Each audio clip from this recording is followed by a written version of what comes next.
हामीलाई थाहा छ हामीले जीवनमा कतिपय कुरालाई इग्नोर गरिरहेको हुन्छौँ। यो त फेक होला, यो हावा होला, यो मेरो लागि होइन होला, यो त भन्ने मात्रै हो भनेर चाहिँ कतिपय कुरालाई चाहिँ हामी हाम्रो प्रायोरिटीमा राख्दैनौँ अनि त्यसलाई हामी इग्नोर गरिदिरहेको हुन्छौँ। र मेरो जीवनमा नि यो घटना घटेको छ। मैले पनि एउटा अवसर पाउँदाखेरि, एउटा ठाउँको अवसर पाउँदाखेरि मैले पनि सोचेको थिएँ कि यो त मेरो लागि होइन होला, यस्तो त कहाँ हुन्छ, नेपालमा यो त हुनै सक्दैन, नेपालमा बसेर नि कसैले राम्रो कमाउन सक्छ र, अहिले नेपालमा नि यस्तो हुन्छ र भन्ने मलाई लाग्थ्यो। र धेरै समयदेखि मैले सुनिराख्दाखेरि चाहिँ मलाई के लाग्यो भन्दा होइन एकचोटि बुझिहेरौँ न त के हुन्छ, होइन बुझ्दैमा त केही जाँदैन नि त।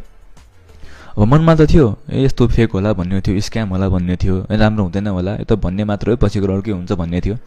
तर जब मैले एकचोटि बुझिहेरौँ भनेर सोच बनाएर आएँ र मैले बुझेँ यो ठाउँको बारेमा, जब बुझ्दाखेरि साँच्ची भन्नुपर्दा यहाँनिर सिकाउने स्किल, यहाँनिरको एउटा टिमवर्क, होइन यहाँ हामीलाई बुझाउने तरिकादेखि लिएर यहाँबाट एउटा व्यक्तिहरूले आफ्नो जीवनलाई परिवर्तन गरेको देख्दाखेरि इट वाज सो अमेजिङ क्या यार। मलाई लाग्यो कि यार मैले यो ठाउँलाई पहिल्यै किन लिइनँ। साँच्ची त्यो सबै व्यक्तिबाट त्यो कुरा सिकिराख्दाखेरि मैले आफूमा डेभलपमेन्ट देख्दाखेरि मैले के सोचेँ भन्दा पहिल्यै नै आइदिएको भए मेरो सायद जीवनमा धेरै कुरा परिवर्तन हुन्थ्यो क्या।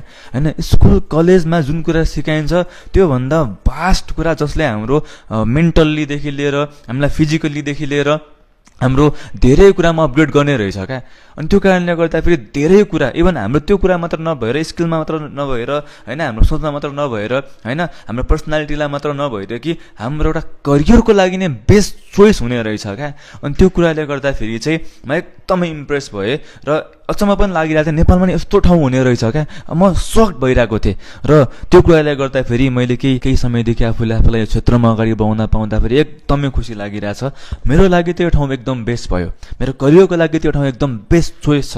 आज कतिपय म जस्तै हुनुहुन्छ होला कि जीवनमा के गर्ने सोच्न सकिरहेको छैन, जीवनमा कसरी अगाडि बढ्ने सोच्न सकिरहेको छैन भने तपाईँको लागि यो ठाउँ बेस्ट हुनसक्छ।